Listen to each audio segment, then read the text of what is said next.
with James Gunn blowing up the Snyderverse and basically rebooting the entire DC universe, and the fact that the Flash is like right around the corner and on its way, I thought it'd be great to do a video talking about some of the best DC movies and games that you can check out before everything essentially gets reset, or at least you can enjoy until everything gets reset. So, since the games list is shorter, we're gonna start there. First up, DC Universe Online. DC Universe Online is like that reliable friend, not the one that's always around, the one that you probably haven't seen in about 8 years, but you think back to all of those fantastic times that you spent together, and it's just great. They can walk back into your lives after a decade, and you can still have an absolute jam with them. So, I don't exactly know if DC Universe Online is free at the moment. I personally haven't played in 5 years. But if you want a video game where you can basically create your own character, which when you sit down and you honestly look back and you think about it, you're like, how is it that we haven't actually gotten another game that allows us to create our own superhero, interacting with other superheroes? And it's been about 13 years since this game came out. But that aside, create your own hero, go on fantastic adventures, play with a bunch of other people, run through the ridiculous amount of episodes that they've basically created for this game over the last few years, and you will have an absolute ball. It's an easy way to kill probably, I would say, 50 to 100 hours of your time and lose about 5 brain cells. So go check out DC Universe Online because it is fantastic. And moving on, we've got Batman the Telltale series. Now, I really feel as though this game did not get the amount of traction or love that it deserved along the lines of the Walking Dead series or The Wolf Among Us, because this is a really good Batman game where you basically fall into playing as Bruce Wayne, making decisions as you go through this story that completely changes the myriad of endings that you may have because you spoke to the Joker one way, or you approached a situation with Catwoman differently, or you decided not to deal with Batman's internal struggle and his moral conflictions about dealing with a situation. This game got the closest, in my opinion, putting you inside of the head of Bruce Wayne to understand where exactly Bruce Wayne is coming from, what makes him tick as Batman. But not only does it put you really well inside of the head of Batman, it also makes you see where all the villains are essentially coming from and their outlook on things like Gotham, Batman in particular, and basically just the villainy shit that they're up to. But moving on from the Telltale game series, we are going to be moving to the next one. We've got Injustice. Now, I know a lot of people don't like the Injustice series because they're tired of the evil Superman trope, but hear me out. This one's actually done really, really well. I know a lot of people are probably going to be off-put because it's a fighter game, but hear me out. You can play the game on easy mode or story mode if you just want to play through and enjoy the story from start to finish. And the story in this game is a really good jumping off point for checking out the comic books for basically years 1 through 5, which happened before the first Injustice game, and then following years 5 through 10, I believe, which happens before the second Injustice game. It's a little bit murky. It's a little bit murky, but it is extremely enjoyable, and I think you would be able to sit down and at least see the nuance of the story that they are attempting to tell. Tom Taylor, if I remember correctly, is the one who did the story for the first Injustice game. I am not as sure if he did the story for the second one. I know he was very heavily involved in the story for the game and in the comic books, but hey, it's gonna come down to your own mileage. If you're somebody who doesn't like fighter games and you don't like the Injustice universe, you're not gonna enjoy this game. But if you're somebody that wants to sit down and play through a really decent DC story and a really, really good fighting game, I think you'll enjoy Injustice. And our next one, Gotham Knights. Oh, let me tell you something. Gotham Knights is that game. I walked into this having extremely low expectations. I thought that this game was basically going to be Avengers 1.5.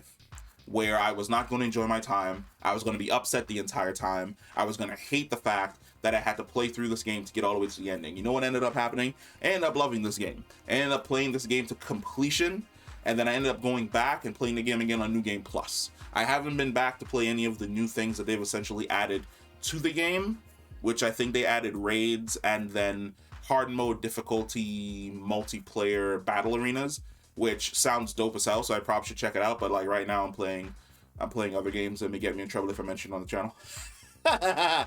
But this game is great. Like if once again, like I said, if you're a Batman fan, and it's amazing to me just how many Batman games that they are in general.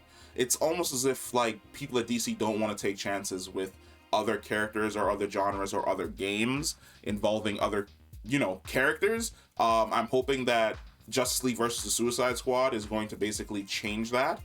But if you want to play a really, really great Bat family focused game, this is it. You're gonna absolutely fucking enjoy it. And now we have reached the creme de la creme, the top of the mountain, the GOAT, the legendary series itself, the Arkham series. Let me tell you something. If you have never played Batman like Arkham Asylum or Batman Arkham City or Batman Arkham Knight, that was pretty good. It was kind of weak for an ending, but I feel as though Arkham City was the top of the mountain.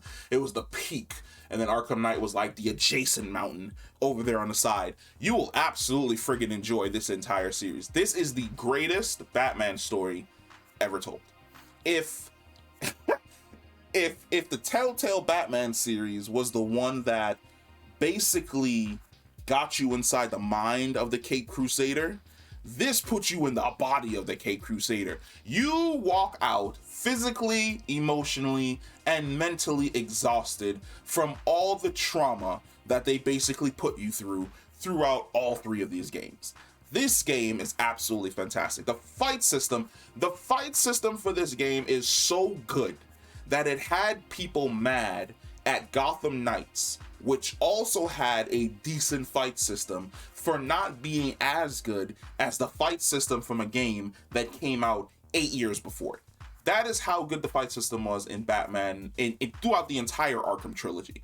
If you have the time, if you want to sit down and play through these games, please do. I know they released the I don't even know if it's like a 4K update, but I do know that we received some type of update for like the PlayStation 5 and the current gen systems.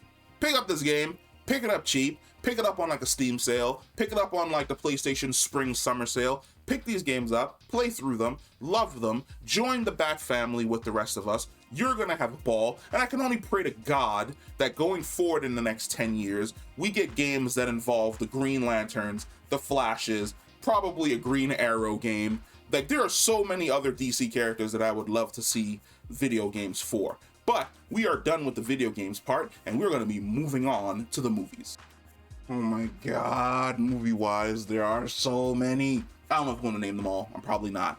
Like, this is a list, okay? This is a really big list. So, right off the top, the first one we're gonna mention is gonna be All-Star Superman. Oh my God. Yo, when I tell you that All-Star Superman is like a double-edged sword, because it's the greatest Superman animated movie we have ever received. But at the exact same time, All-Star Superman is a finality. It's the end of the Man of Steel's journey. Watching Superman just approach the world with just like love and logic is a beautiful thing to behold.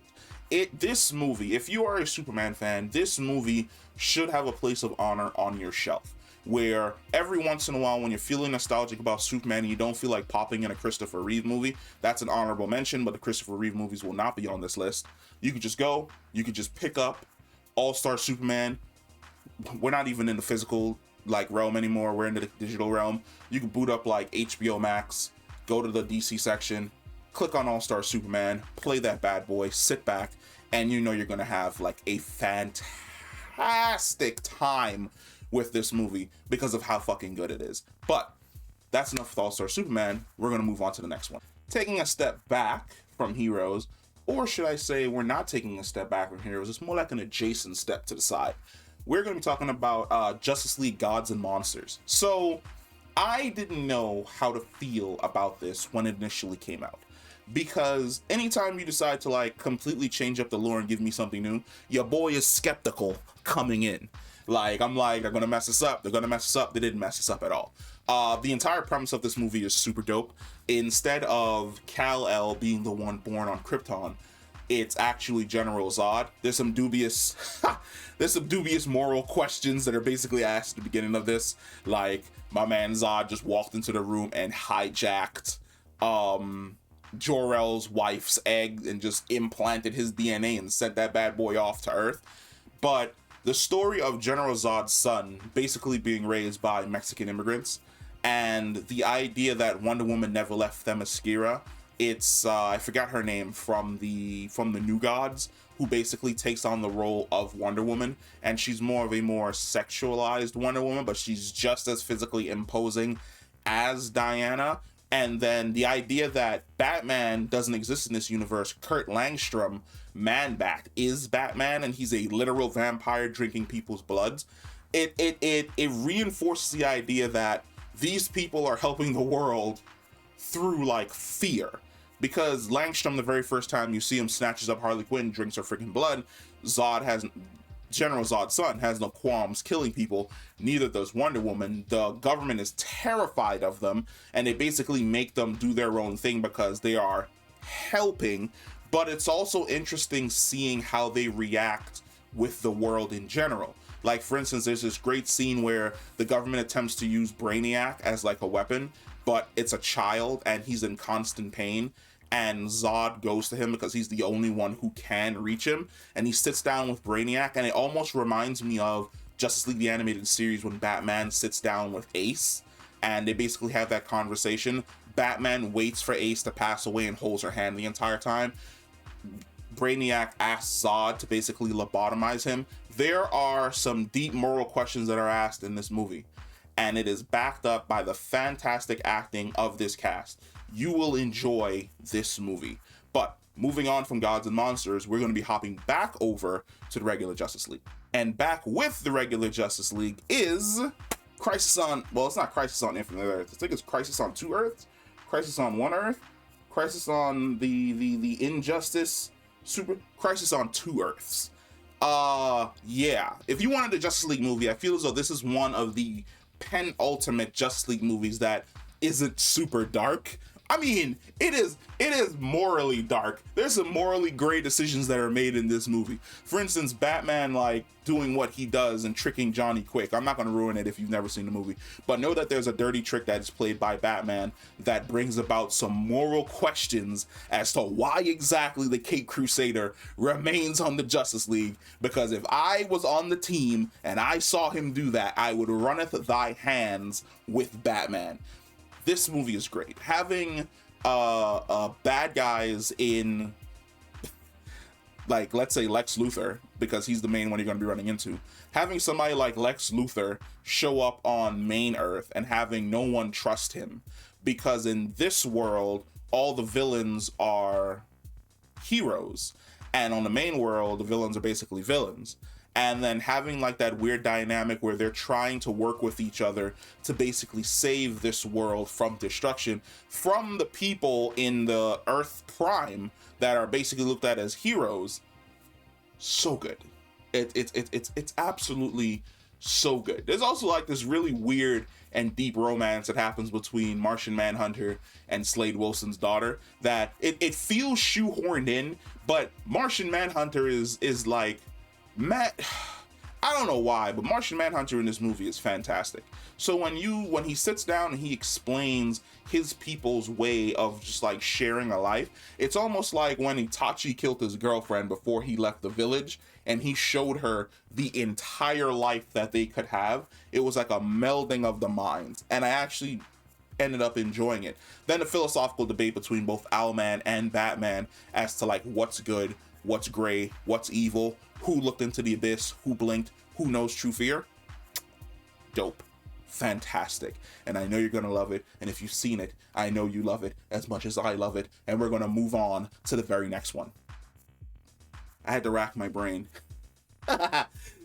So a couple years ago, probably like a year or two ago, they released a Superman Doomsday movie as the starting off point for what ended up being Apocalypse War. I did not like that Superman Doomsday movie. It had really great parts, but I don't feel it had the emotional, it didn't hit me emotionally like the one from 2007. So the one from 2007 is definitely going to be on this list. If you've never seen the Superman Doomsday from 2007, go and watch it. If anything, it is the closest you'll ever get for a shot for shot from comic book to animated adaptation. It is a fantastic movie. It hits all of the emotional beats correctly. It hits the action correctly. It handles the death of Superman, the fallout, the way in which the hero, well, not the heroes, the way in which the people in his life feel, and then it also handles his eventual return and retaking the mantle of Superman. It is so good. Like, I really feel as though a lot of people will enjoy the 2007 Superman Doomsday over the most recent one. I don't even remember when the most recent one came out. I know it came out like maybe 2 or 3 years ago, but that one was based on a New 52 story. Didn't really enjoy it as much, but the 2007 one is definitely where it's at. Go and check out 2007 Superman Doomsday. You'll absolutely enjoy it. And moving into the next Superman movie, it's Superman versus the Elite. Take everything I just said about Superman Doomsday, about a movie that basically, well, not even Superman Doomsday and All-Star Superman, about movies that completely understand the Man of Steel. Take those, just mix them up in a blender, add a little bit more action, throw in some paprika, and you've got Superman versus the Elite. Superman versus the Elite is really good, and it does not get the credit that it deserves. It is a Superman movie where Superman is trying to talk about the morals of being a hero, where heroes do not kill. They do not cause excessive violence. I feel as though he needs to sit Batman down and explain that to your boy. That they stand for something. Like, they stand for a better tomorrow. And it's the idea that people who want quick justice look to the Elite, this new group of superheroes that are willing to basically bring that brutal form of justice on villains, and gravitating towards that until their just reckless brand of justice begins causing collateral damage, and it starts scaring them, and they turn back to Superman, and Superman shows them what true terror is like. Like, what would happen if a man like him, who has all of these morals, just basically cuts loose? It has probably, in my opinion, my favorite 30-minute segment of Superman just cutting loose and just demolishing a team on his own, showing all of his powers, doing all of his feats to put some people in place and making the world realize that this man is holding back. Like, he has always been holding back. He's always been making sure that we're safe, that we're not scared, that we're content, because he wants to show us a better way, and having people turn away from the more violent path and back to Superman. It is a great story. You will enjoy Superman versus the Elite if you've never seen it. If you enjoy it, you know exactly what I'm talking about. And we're now going to be jumping back to a Batman movie. I know that was a little bit unenthusiastic, but come on. Like, we've all seen it. The Dark Knight with Christian Bale. It's absolutely fantastic. Batman Begins, The Dark Knight, The Dark Knight Rises. Probably the 3 greatest superhero movies, well, until Infinity War and Endgame came along and just, like, crushed the box offices and expectations. But up until that point in time, Christopher Nolan had given us the greatest trilogy of superhero movies that we have ever received. And that remains true today. No matter how much I love Infinity War and Endgame, the Dark Knight series is up there. It's in the pantheon of great comic book movies. And in the DC space, it is in that pantheon where it rules as probably the greatest live screen adaptation of Batman. Now, depending on what Robert Pattinson gives us in the next few years, that may not change, but for right now, that is etched in stone, and it's probably never ever gonna change. But segueing into another Batman movie without having a jump cut, The Batman with Robert Pattinson. It just came out. It is fantastic. The music is great. The ambiance is great. It's probably the first live action Batman movie that actually nailed Gotham, where you feel, when you watch the movie, you feel like Gotham is this sleazy, crime-ridden, dark, gothic, depressing place.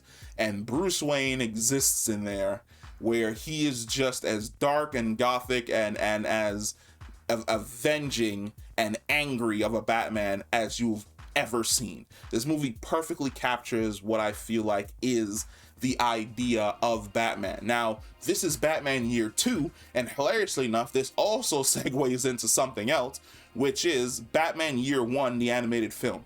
If you wanted to sit down and watch Batman Year 1, the animated film, before you went and watched The Batman, there isn't a connection between the two, but Year 1 really sets up really well, like Batman's entire mindset coming back to Gotham and how he was going to operate as Batman. All of these movies are really great Batman movies. Like I said, I don't know why we keep going back to the Batman hole. We just do. He's the easiest character to do, and he's also the most popular character that DC has. But I'm really hoping in the next few years we start branching away from other characters. And we're going to branch away from the Batman character right now. How did I almost miss Flashpoint Paradox? That's weird. I feel as though I was talking about the Flash movie that we're about to get so much that I low-key forgot that Flashpoint Paradox is a thing. And not only is it a thing, it's probably the best Flash movie we've ever received. We're gonna hold that opinion until we see Ezra Miller's Flash movie. But as of right now, Flashpoint Paradox is probably the best Flash film out there.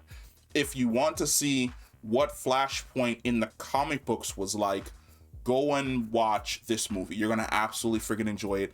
It is fantastic. The story is super contained. You're not gonna feel lost. Everything is explained to you as to what's going on. The twist at the end is fantastic. If you have no idea about that twist in general, you're going to enjoy this movie.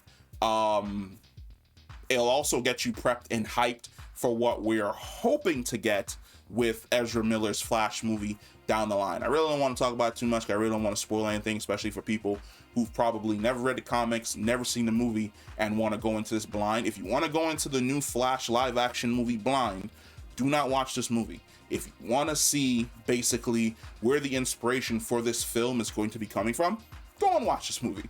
You're going to have an extremely good time. And that's basically the end of the list. Yes. There's a bunch of things that I didn't mention. Don't get me wrong, they're good, but I would watch any of these other things or play any of these games before I basically talk about them. But, we're just going to have like a quick rundown of these other properties that I really enjoy. There's a list to the side of them. I'm just going to read off the list.